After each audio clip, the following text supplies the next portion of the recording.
Meus amigos, muito boa tarde a todos vocês, saudações rubro-negras a todos, muito obrigado a você aí, companheiro rubro-negro e anti-rubro-negro, que vai participar desse debate. Obrigado a você, companheiro rubro-negro e anti-rubro-negro, que às 10h30, hoje, segunda-feira, vai estar comigo para que nós realizemos juntos a nossa live raiz. Hoje, segunda-feira, 10h30. No entanto, hoje, pela manhã, nós também fizemos uma live como cobertura, aliás, cobertura e análise da convocação do Tite, porque como vocês sabem, eu vou repetir, eu sou Flamengo fanático e torcedor da seleção brasileira, também fanático, razão pela qual, como eu já disse a vocês, eu vou cobrir a Copa do Mundo. E como primeiro evento de cobertura, de análise das lives e vídeos que eu vou fazer sobre a Copa do Mundo, obviamente sem perder de vista o importante momento que o Flamengo vai viver daqui para frente, ou seja, de planejamento, de contratações e também de saídas do elenco para o ano de 2023, assim como também a escolha do treinador que vai nos comandar no ano que vem, sem perder de vista, nós vamos, por óbvio, em função desse momento importante que vai viver o futebol mundial, com a Copa do Mundo sendo realizada para o Brasil, com início no dia 24 de novembro, nós vamos fazer muitos vídeos e lives. E hoje, pela manhã, nós fizemos o primeiro evento, que foi o momento em que o Tite convoca os nossos jogadores para que participem da Copa do Mundo. E eu diria a vocês, como eu analisei durante toda a live, a maior parte dos jogadores que foram convocados já eram esperados, mas uma ou outra controvérsia, uma ou outra ausência que realmente nos causou espécie. Como convocados, eu diria que a surpresa foi a convocação do Daniel Alves. Nós já até imaginávamos que fosse ser convocado, mas eu realmente duvidava em face das características que o jogador tem agora, a idade, por não estar jogando há algum tempo, enfim. Mas o Tite resolveu adotar o critério da convivência, da familiaridade com o jogador para poder contar com ele na Copa. Ele resolveu convocar esse jogador e convocou também o Martinelli. E aí, no meu entendimento, gerou-se uma polêmica que, de fato, acaba envolvendo o Flamengo, que foi deixar o Gabigol de fora. Isso aí, meu amigo, o Gabigol não está convocado para a Copa do Mundo. E você aí pode achar justiça ou injustiça, mas ele não foi convocado e isso gerou grande controvérsia, principalmente em função da convocação do Martinelli. Como eu falei, que pode até estar num bom momento lá no Arsenal, mas sinceramente eu não acho que isso justificaria deixar o Gabigol aqui em casa e não convocá-lo para a Copa, principalmente depois de tudo que ele fez nesse ciclo pelo futebol. Principalmente jogando aqui pelo Flamengo e até pelo Santos também. Lembrando a vocês que em 2018 ele foi artilheiro do Campeonato Brasileiro pelo Santos. E depois de 19 ganhou realmente tudo pelo Flamengo. Isso gerou muita polêmica. Isso, por óbvio, deve ter deixado o Gabigol muito chateado. Você aí sabe, companheiro rubro-negro, como o Tite preza pela responsabilidade comportamental fora do campo. Você aí sabe muito bem que o Tite nada gostou realmente de uma ou outra balada que o Gabigol tenha feito, mas eu queria aqui te dizer, talvez não tenha sido isso que o tenha desmotivado a convidar o Gabigol para poder fazer parte desse elenco. Nós sabemos muito bem que o técnico Paulo Sousa, que foi escolhido pelo Flamengo para poder gerir o time esse ano, nos fez perder 6, 7 meses de trabalho, gerando maus resultados. Nos afastamos de conquistar o Campeonato Brasileiro.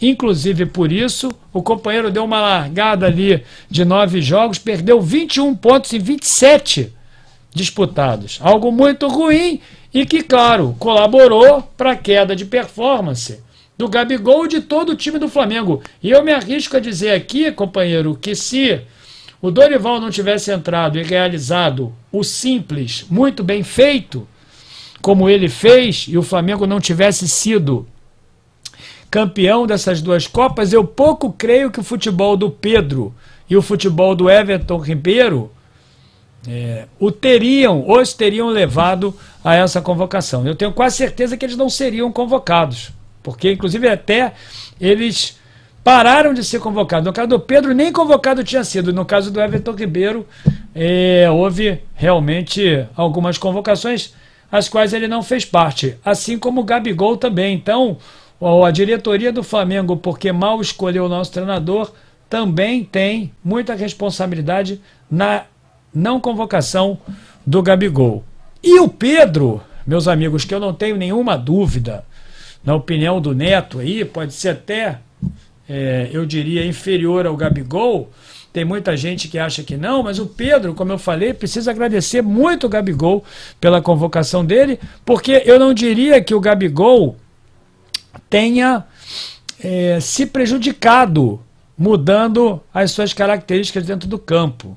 Ou seja, saindo de dentro da área para poder circular mais pelo campo, realizar também uma função de armador, abrindo mais espaço para o Pedro, deixando o Pedro mais livre dentro da área, possibilitando com que o Pedro fizesse mais gols. Ou seja, essa movimentação do Gabigol, principalmente quando ele retroage até o meio do campo para poder buscar a bola. Numa dessas jogadas, inclusive, ele sofreu uma falta que acabou culminando em algo muito relevante para o Flamengo na decisão contra o Atlético do Paraná, porque a expulsão do zagueiro Pedro Henrique se deve exatamente a essa movimentação, ou seja, quando ele sai da área e recebe uma perseguição individual do zagueiro do Atlético do Paraná. Enfim, essa movimentação toda fez com que, mesmo sem ter feito gols, ele tenha realizado boas partidas, como eu disse para vocês, e inclusive até jogando muito bem sem a bola, o que é um atributo que nos dias de hoje, para qualquer jogador, é algo fundamental, algo que o Mister acabou incutindo aqui na mentalidade dos jogadores rubro-negros, nas características dos jogadores rubro-negros. Então, como eu falei para vocês, isso chamou muito a atenção de vários jornalistas, de vários torcedores. Tem uma polêmica enorme agora na internet por terem deixado o Gabigol de fora, e o Neto aproveitou para se manifestar hoje de maneira ruidosa no programa dele. Eu não posso, inclusive, reproduzi-lo aqui por uma questão de não detenção dos direitos autorais, preciso respeitar isso, mas eu peguei aqui um trecho do Planeta do Futebol, que é um site, é um Twitter, que no meu entendimento é muito conhecido. Peguei isso aqui para poder ilustrar, e aqui se reproduz a fala do Neto. Ele diz aqui, ó: por que Gabigol não vai para a Copa? Não faz gol? Não é verdade, ele faz gols. Diz ele, mentira. Não faz outra função? Mentira, ele faz sim, inclusive a função de atacante de lado, a função de armador também. Ele tem como característica a exploração da profundidade, que é aquele espaço entre o zagueiro e o goleiro. Ele realmente faz movimentos de facão impressionantes, que acabam quase que sempre culminando em gols. O Gabigol, meus amigos, é muito decisivo, tanto se é verdade que 2019 para cá o Flamengo disputou 3 finais de Libertadores, ele fez gols nas 3 finais de Libertadores. Aliás, ele fez 4 gols em 3 finais, e nas 2 vezes que o Flamengo foi campeão, o Gabigol marcou para o Flamengo. Ou seja, nenhum outro jogador, salvo o Gabigol, fez gols nas 3 finais de Libertadores que o Flamengo participou. Um jogador muito decisivo, e por isso tem outras características que de fato poderiam ter chamado a atenção do Tite. Achei uma grave injustiça não terem convocado. Então ele põe aqui, cansei de falar dele desde 2018. O que ele ganhou, ninguém conseguiu. No Flamengo, só o Zico. Então o Neto realmente está muito mal-humorado com tudo isso que aconteceu. Se você parar para pensar, o Gabigol, eu não estou aqui sendo clubista, mas se você parar para pensar na seleção brasileira, eu não acho realmente que ele deveria ter ficado de fora. Eu não acho que tenha sido justa a não convocação do Gabigol e perde a seleção brasileira com isso.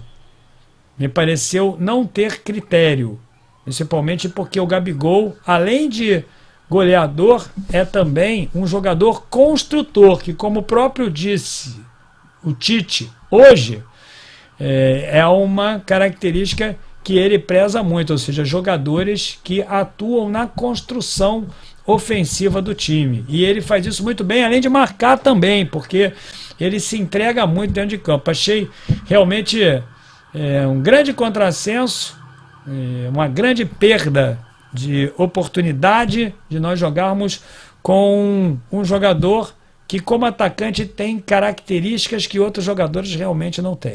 Então, meus amigos, quero lamentar aqui, junto com o Neto, a não convocação do Gabigol. Isso não é clubismo, isso é algo que penso em função da própria seleção brasileira. A seleção brasileira vai sentir falta do Gabigol lá. Bom, meus amigos, eu queria aqui lhes agradecer pela atenção. Eu queria pedir a você para se inscrever no canal, deixar o like e participar, deixar a tua opinião aí no vídeo, porque realmente ela é muito importante para mim e, como eu digo para vocês e sempre vou dizer, eu leio todos os comentários. Até mais tarde, meu amigo, 10h30 da noite, aqui no canal Live Raiz, hoje, segunda-feira. Deixa o seu like aí, se inscreva no canal e participe comentando o que você acha desse vídeo. Saudações rubro-negras, meus amigos, até mais tarde hoje, segunda-feira, 10h30. Deixa o seu like aí, se inscreva no canal. Saudações rubro-negras.